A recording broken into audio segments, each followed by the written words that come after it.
வணக்கம். என்னோட பேரு தாமரை செல்வி. இன்னைக்கு நம்ம கேட்டுக்கிட்டு இருக்கிற படம் மனோகரா. வாங்க கதையை தொடரலாம்.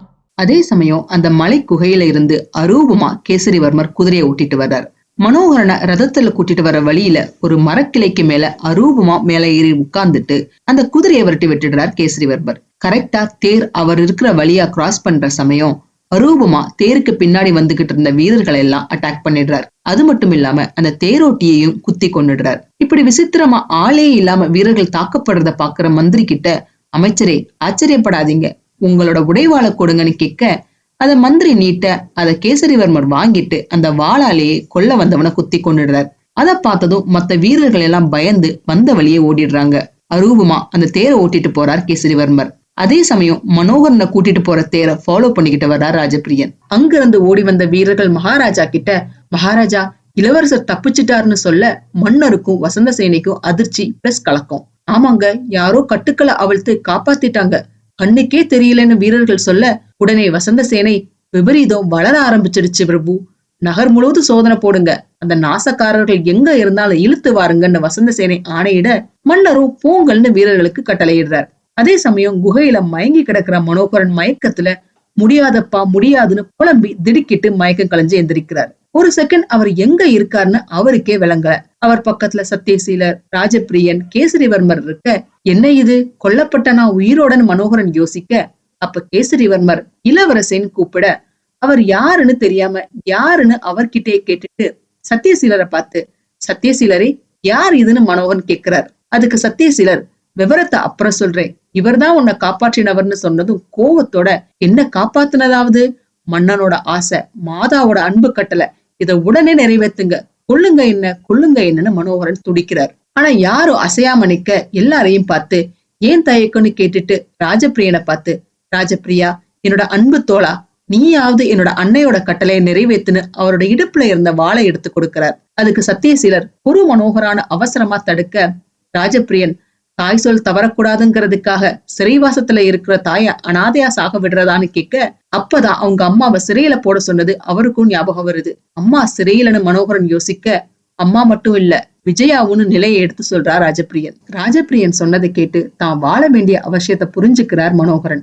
அதே சமயம் சிறையில விஜயா அவங்க அத்தை கிட்ட, வாழ்க்கையில தன்னுயிரையும் மண்ணுயிரையும் காக்கும் வலிமை வாய்ந்தவர், கடைசியில தப்பியோடி உயிர் பிழைச்சிருக்கார், எல்லாம் உங்களோட நல்ல எண்ணத்தால வந்த நாசம்தான் அத்தை, அவர் எங்க போனாரோ எப்படி அலைகிறாரோன்னு விஜயா அழ, பத்மாவதி விஜயா கிட்ட, நீ வீரனோட மக, வீரனோட மனைவி, வீராங்கனை, நீ அழுகிறதான ஆறுதல் சொல்லிக்கிட்டு இருக்கும் போது ஒரு வீரன் அவங்களுக்கு சாப்பாடு கொடுத்துட்டு போறான். அதை வாங்கி விஜயா கிட்ட சாப்பிடு விஜயான்னு பத்மாவதி சொல்ல, ஆனா சாப்பிட மறுக்கிறாங்க விஜயா. ஆனா பத்மாவதி விடாம, கர்ப்பவதி சாப்பிடாம இருக்கக்கூடாது, உன்னோட வயிற்றுல வளர கருவுக்காகவாவது சாப்பிட்டுத்தானே ஆகணும்னு எடுத்து சொல்லி சாப்பிட வைக்கிறாங்க.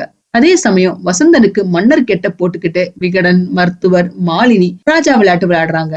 அப்ப மன்னர் அங்க வர அவரை வசந்தன் அடுத்த நாட்டு மன்னரை போல பாவிச்சு, அட முட்டாள அரசனே, வசந்தனோட தர்பாருக்கு வர காரணம் என்னன்னு கோவமா கேட்க, மன்னருக்கு இத பார்த்து கோவம் தலைக்கேறுது.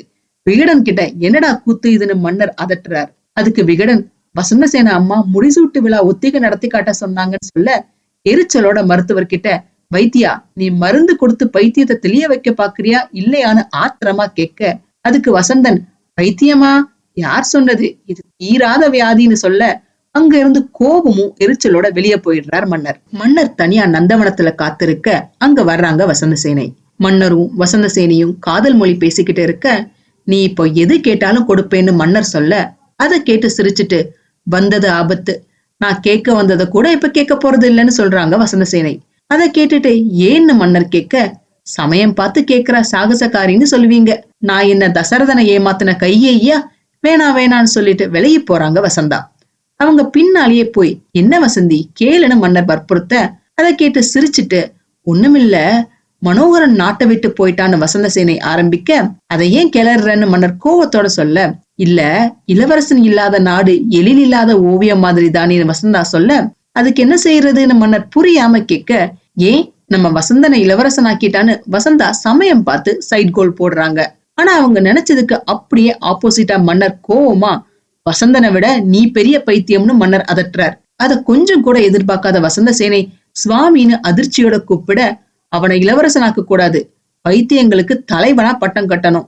அவனுக்கு முடிசூட்டினா முதல்ல நீ பைத்தியம், அதுக்கப்புறம் நான் பைத்தியம், அப்புறம் இந்த நாடே பைத்தியம்னு சொல்லிட்டு அங்க இருந்து விலகி போறார் மன்னர். தன்னோட மகனை பத்தி மன்னர் பேசுறத கேட்க கேட்க வசந்தாவுக்கு கோவம் விஷம் மாதிரி ஏறிக்கிட்டே போகுது. ஆனா அடுத்த செகண்டே தன்னோட கோவத்தை மறைச்சுக்கிட்டு சிரிச்சபடி, ஒரு யோசனை தான் உங்களை கேட்டுன்னு சமாளிச்சுட்டு, அவன் என்னோட மகன் மட்டும் இல்ல, அவன் உங்களோட மகனும் தான் வசந்தா சொல்ல, ஒரு மாதிரியா அவங்கள பாக்குறார் மன்னர். உங்களை விட எனக்கு ஆசை என்ன வேண்டி கிடக்கு, என்னோட லட்சியம் உங்களோட சுகம்தான், என்னோட சுயநலம் இல்லைன்னு வசந்தா சொல்ல, எனக்கு தெரியாதா கண்ணே, ஆனாலும் வசந்தன்னு மன்னர் ஆரம்பிக்க, அவரோட வாயை புத்தி, அந்த பேச்சு வேண்டாம், விபரீத பேச்சு, பைத்தியத்துக்கு பட்டம் சூட்டினா என்னவாகும்னு எனக்கு தெரியும், உங்களை கிண்டல் செஞ்சேன், அதுக்குள்ள நீங்கன்னு நைஸா பேசிட்டு, பிரபு நிலாமுற்றம் தெரியுது வாங்கன்னு சொல்லி டாபிக்க மாத்தி மன்னரை கூட்டிட்டு போயிடுறாங்க வசந்தா. மன்னர் தூங்கிக்கிட்டு இருக்க வசந்தாவுக்கு தூக்கம் சுத்தமா வரல. மன்னர் வசந்தனை பைத்தியம்னு சொன்னது அவங்க காதுல ஒலிச்சுக்கிட்டே இருக்கு. ஆமா, நான் தான் பைத்தியம், புருஷோத்தமனோட மனச புரிஞ்சுக்காத பைத்தியக்காரி நான் தான். இப்பவும் காரியம் கெட்டிடல, தப்பியோடைய மனோகரனை எப்படியாவது கொல்லணும், நன்றி கெட்ட இந்த ராஜனை நாடு கடத்தணும், சோழ நாட்டை வசந்தன் ஆளணும், அதுக்கு உதவி செய்யக்கூடியவன் உக்ரசேனன் தான் சொல்லி அவங்க போட்டு இருந்த செயின்ல இருந்த லாக்கெட்டை பிரிச்சு பாக்குறாங்க வசந்த சேனை. வசந்த சேனையோட இந்த பயங்கரமான திட்டத்தை எப்படி நிறைவேற்றுவாங்க தெரிஞ்சுக்க அடுத்த பகுதிகளை தவறாம பாருங்க. இந்த பதிவு உங்களுக்கு பிடிச்சிருந்ததுன்னா லைக் பண்ணுங்க, ஷேர் பண்ணுங்க, சப்ஸ்கிரைப் பண்ணுங்க. நான் போடுற வீடியோஸ் உடனுக்குடன் உங்களுக்கு தெரிஞ்சுக்கிறதுக்காக நோட்டிபிகேஷன் பெல்லையும் கிளிக் பண்ணுங்க. என்னங்க, கதை சுவாரஸ்யமா போய்கிட்டு இருக்கா? மிச்ச கதையை அடுத்து வரும் பதிவுகளில் கேட்கலாம். நன்றி, வணக்கம்.